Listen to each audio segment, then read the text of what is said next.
Halo Ces, welcome to Podcast. Podcastnya KPKNL Balikpapan, Ces.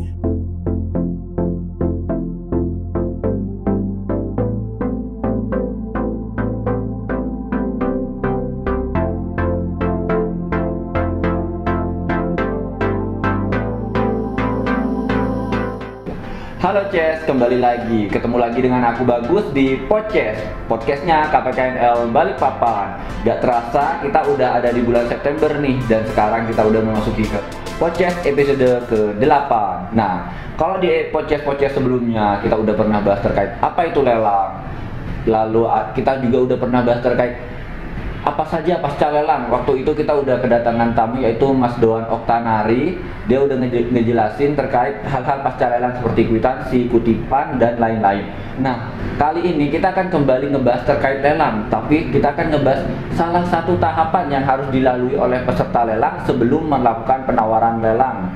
Nah, kalian tahu nggak itu apa? Kita tuh udah kedatangan tamu nih, salah satu pegawai pada seksi hukum dan informasi, yaitu bendahara penerimaan. Nah, udah tahu belum kira-kira kalau terkait bendahara penerimaan tuh kira-kira apa sih yang berhubungan dengan lelang? Kita perkenalkan langsung, Mbak Rahel. Halo Ces, perkenalkan namaku Rahel, bendahara penerimaan KPKNL Balikpapan. Nah, Rahel, gini, kita tuh sering banget dapat pertanyaan gitu terkait uang jaminan lelang. Jadi temanya hari ini itu adalah uang jaminan peserta atau uang jaminan peserta lelang ya, atau UJPL. Lebih seringnya itu kita biasa menyingkat sebagai UJPL. Nah, kira-kira tuh pertama-tama UJPL tuh apa sih gitu?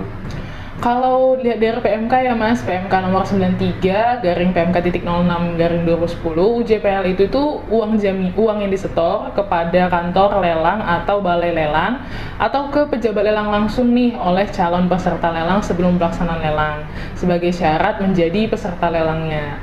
Nah, kalau misalnya penyelenggaranya adalah KPKNL, itu biasanya uang jaminannya itu bakalan disetor ke rekening atas nama KPKNL. Diingat ya teman-teman, atas nama KPKNL, bukan atas nama pribadi atau yang lainnya. Nah tuh, Ces, perlu diketahui ya. Jadi kan sering banget sekarang tuh ada penipuan lelang. Nah, di penipuan lelang itu yang perlu kita ketahui adalah untuk penyetoran uang jaminannya itu menggunakan nomor rekening atas nama pribadi, sedangkan menurut di peraturan yang benar itu uang jaminan itu disetorkannya ke rekening atas nama kantor ya, kalau dalam hal ini KPKNL. Nah, kira-kira nih Mbak, kalau aku udah ikut lelang, nah ternyata aku tuh nggak menang.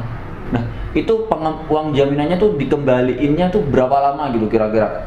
Atau malah nggak dikembaliin, atau nanti uang kembalinya nggak utuh, atau gimana?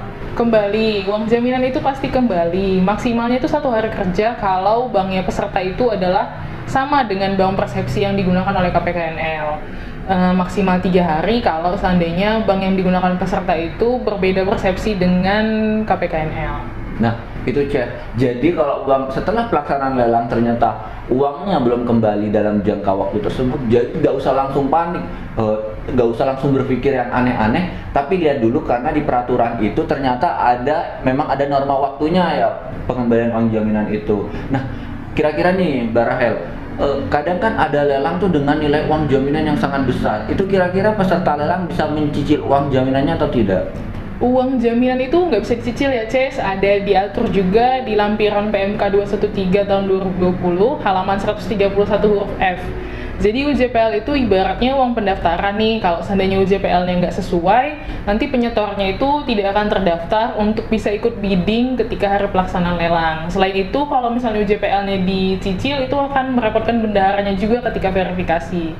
Jadi nggak bisa dicicil ya Ces. Ya, jadi ya ingat ya, nggak bisa dicicil. Nah, berikutnya nih, Mbak, kira-kira kalau udah nih uang jaminannya nggak kita cicil, tapi ternyata kita kurang, jumlahnya tidak sesuai, bisa kurang atau lebih, itu kira-kira kita bisa menambahkan kekurangannya atau meminta kelebihannya gitu, bisa nggak? Atau harus bagaimana? Nggak bisa, balik lagi seperti peraturan UJPL tidak bisa dicicil ya Cis. Jadi kalau seandainya UJPL nggak sesuai, itu kita juga harus menyetorkan ulang lagi UJPL-nya sesuai dengan yang ada di lelang.go.id. Nanti UJPL yang nggak sesuai ini, baik yang kelebihan ataupun kekurangan, akan dikembalikan setelah hari pelaksanaan lelangnya selesai gitu. Nanti ada pengajuannya juga, kita akan menyediakan formnya untuk permintaan UJPL kelebihan atau UJPL kekurangan itu. Nah, kira-kira nih sering kali Barahel itu di HP call center kami itu menerima pertanyaan dari peserta lelang yang baru pertama kali ikut lelang. Nah, kan uang jaminan itu kadang jumlahnya besar. Nah, peserta itu pasti menanyakan seperti ini. Nanti ini kalau saya tidak dinyatakan sebagai pemenang, uangnya itu akan kembali 100% atau ada potongan seperti itu. Uang jaminan itu kembali 100% Ces. Jadi kalau misalnya bank yang digunakan peserta sama dengan bank persepsinya KPKNL, tidak akan ada dikenain potongan. Tapi kalau seandainya bank yang berbeda nih dengan bank persepsi KPKNL, nanti itu bakalan ada potongan, itu pun untuk biaya administrasi transfer antar bank. Jadi itu biasanya 2.900 kalau clearing ya, dia di bawah 100 juta. Kalau 100 juta ke atas itu RTGS 25.000. Nah, nih, jadi ada juga salah satu pertanyaan dari peserta lelang. Jadi dia sudah pernah mengikuti lelang dan dinyatakan tidak sebagai pemenang, namun dalam waktu maksimal 3 hari kerja yang tadi disebutkan, ternyata uangnya belum kembali.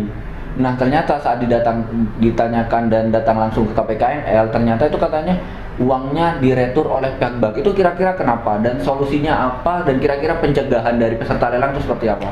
Nah, kalau seandainya terjadi retur itu biasanya karena uang nomor rekening dan atau nama rekening yang dimasukkan ke lelang Go ID pada saat peserta lelangnya pendaftaran itu tidak sesuai.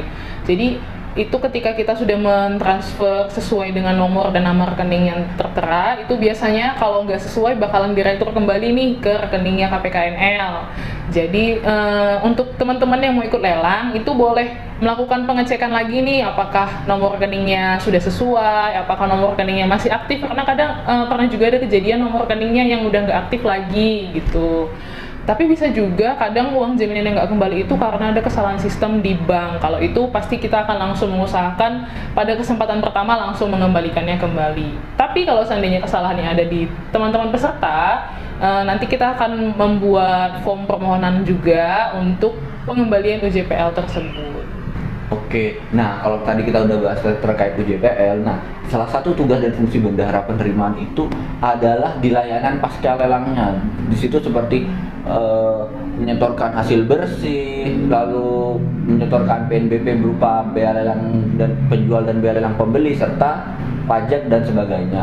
Nah, nih terkait pelunasan lelang, layanan pasca lelangnya, kira-kira kalau UJPL kan tadi nggak bisa dicicil nih, kalau pelunasan tuh bisa dicicil nggak? Karena kebetulan jumlahnya tuh bisa lumayan besar ya dibandingkan uang jaminannya. Bisa banget, pelunasan itu bisa banget dicicil karena jumlahnya yang besar tadi, jadi masih boleh dicicil tapi dalam jangka waktu 5 hari kerja sejak lelang ditetapkan sesuai SOP pelunasan lelangnya sendiri. Nah, satu lagi nih pertanyaan, biasanya setelah seseorang melakukan pelunasan, dia kan akan datang ke KPKNL untuk mengambil kwitansi. Nah, kira-kira agar saat datang ke KPKNL persyaratan yang diperlukan sudah terpenuhi dan mengetahui SOP kwitansi itu berapa lama, kira-kira berapa, seperti apa itu? SOP kwitansi itu 1 hari kerja ya Cis, jadi jangan ada yang mendesak agar selesai di jam saat itu juga, karena kwitansi itu SOP-nya 1 hari kerja. Lalu pemenang lelang itu ketika mau mengambil kwitansi itu diharuskan mengisi formulir layanan pasca lelang. Nanti juga dimintakan fotokopi KTP dan materai 10.000 untuk keperluan tanda tangan bendahara. Nanti ada juga dimintakan bukti setor, tapi bukti setor ini di zaman sekarang udah nggak begitu wajib karena teman-teman juga udah banyak yang pelunasan lewat M-Banking kan. Jadi bukti lunasnya itu bisa berupa foto, nanti fotonya dikirimkan ke kita, atau bisa PDF. Nanti PDF-nya dikirimkan ke kita melalui WA pengaduan KPKNL Balikpapan. Dan aku ingetin lagi buat para pendengar podcast untuk memfollow akun media sosial KPKNL Balikpapan. Ada Instagram, Facebook, dan Twitter. Oke, sekian podcast hari ini. Sampai jumpa di episode lainnya.